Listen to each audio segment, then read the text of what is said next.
மாண்புமிகு முதல்வர் மு.க.ஸ்டாலின் பிறந்த நாளையொட்டி கோவை சாய்பாபா காலனியில் ரூபாய் 20 லட்சம் மதிப்பிலான நலத்திட்ட உதவிகள் வழங்கப்பட்டது.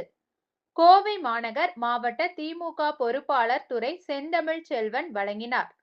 கோவை மாநகர் மாவட்டம் வெங்கடாபுரம் பகுதி கழகம் சார்பில் மாண்புமிகு முதல்வர் மு.க.ஸ்டாலின் அவர்களின் பிறந்த நாளையொட்டி நலத்திட்ட உதவிகள் வழங்கப்பட்டது.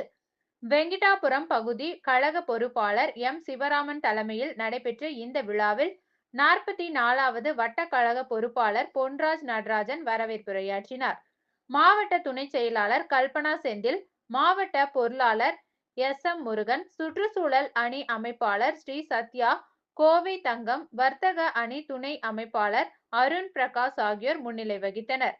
இதில் கோவை மாநகர் மாவட்ட பொறுப்பாளர் துரை செந்தமிழ் செல்வன் கலந்து கொண்டு நலத்திட்ட உதவிகளை வழங்கினார்.